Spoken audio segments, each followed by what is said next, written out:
আসসালামু আলাইকুম। এটিএন বাংলার গ্রামগঞ্জের খবরে আপনাদের সবাইকে স্বাগত জানাচ্ছি। সৈয়দা মারিয়া হোসেন। প্রথমে থাকছে সংবাদ শিরোনাম।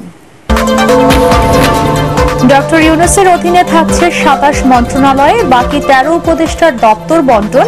জাতীয় স্মৃতিসৌধ ও শহীদ মিনারে শ্রদ্ধা নতুন সরকারের।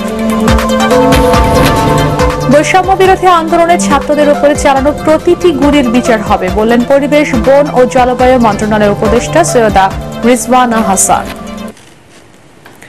শুনছিলেন সংবাদ শিরোনাম, এবারে বিস্তারিত। অন্তর্বর্তীকালীন সরকারের প্রধান উপদেষ্টা ডক্টর মোহাম্মদ ইউনূস বিভিন্ন মন্ত্রণালয় ও বিভাগের দায়িত্ব বন্টন করেছেন। মন্ত্রিপরিষদ বিভাগের এক প্রজ্ঞাপনে তা জানানো হয়। এর মধ্যে প্রতিরক্ষা, সড়ক পরিবহন, সেতু, রেলপথ, শিক্ষা, বিদ্যুৎ, জ্বালানি, দুর্যোগ ব্যবস্থাপনা, ত্রাণ ও গৃহায়ণ, গণপূর্ত সহ গুরুত্বপূর্ণ মন্ত্রণালয় রাখা হয়েছে প্রধান উপদেষ্টার অধীনে।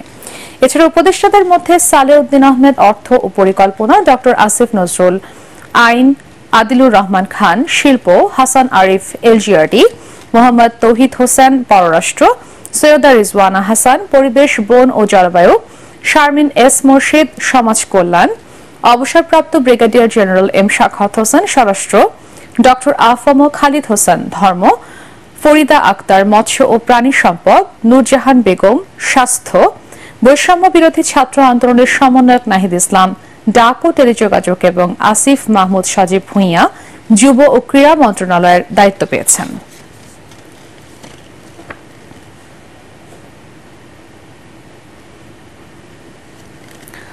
এর আগে ১৩ উপদেষ্টাকে সাথে নিয়ে জাতীয় স্মৃতিসৌধ ও শহীদ মিনারে শ্রদ্ধা জানান অন্তর্বর্তীকালীন সরকারের প্রধান উপদেষ্টা ডক্টর মোহাম্মদ ইউনূস।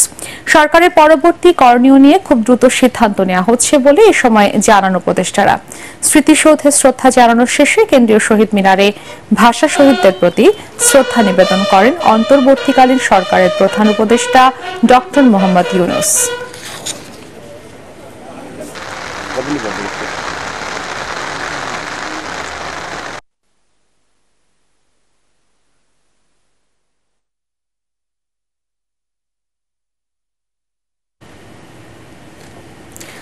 বৈষম্য বিরোধী আন্দোলনে ছাত্রদের উপরে চালানো প্রতিটি গুলির বিচার হবে বলে জানিয়েছেন পরিবেশ, বন ও জলবায়ু মন্ত্রণালয়ের উপদেষ্টা সৈয়দা রিজওয়ানা হাসান। তিনি জানান, গণহত্যার বিচার এমনভাবে করা হবে যাতে ভবিষ্যতে এর পুনরাবৃত্তি না হয়। রাষ্ট্রীয় অতিথি ভবনে অন্তর্বর্তীকালীন সরকারের প্রথম বৈঠক শেষে তিনি বলেন, এই সরকারের মেয়াদের বিষয়ে এখনই কিছু বলা সম্ভব নয়।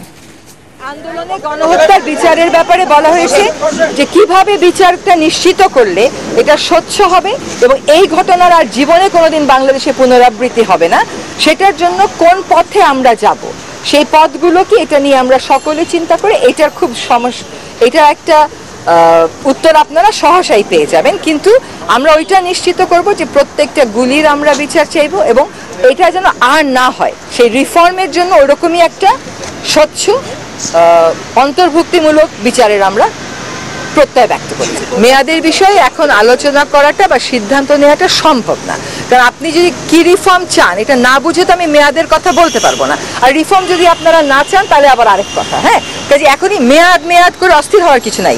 আমরা সকলেই গণতান্ত্রিক দেশে একটা যাতে যাত্রা শুরু করতে পারি সেটার প্রস্তুতির জন্যই তো এই অন্তর্বর্তীকালীন সরকার।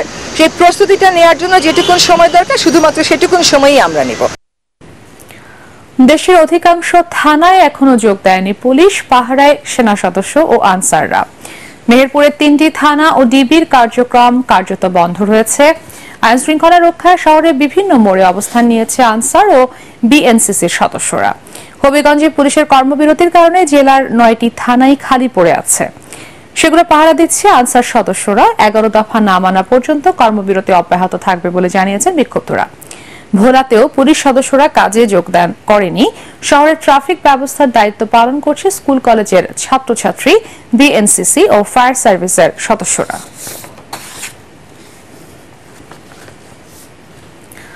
দেশের বর্তমান অস্থিতিশীল পরিস্থিতিতে চট্টগ্রাম মহানগর ও জেলার ৩২টি থানার পাহারায় শিক্ষার্থীদের সহযোগিতা চেয়েছেন জেলা প্রশাসক ফখরুজ্জামান।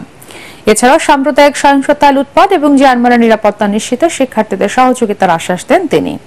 চট্টগ্রাম সার্কিট হাউসে বৈষম্য বিরোধী ছাত্র আন্দোলনের নেতাদের সাথে মত বিনিময় সভায় তিনি এসব কথা জানান।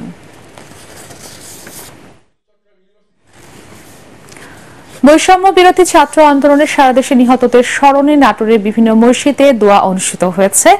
শহরের মীরপাড়া জামে মসজিদে জুমার নামাজের আগে দোয়া ও মোনাজাতে বিএনপি চেয়ারপারসনের উপদেষ্টা রুহুল কুদ্দুস তালুকদার দুলু ও নাটোর জেলা বিএনপির সদস্য সচিব রহিম নওয়াজ সহ বিপুল সংখ্যক মুসল্লি অংশ নেন।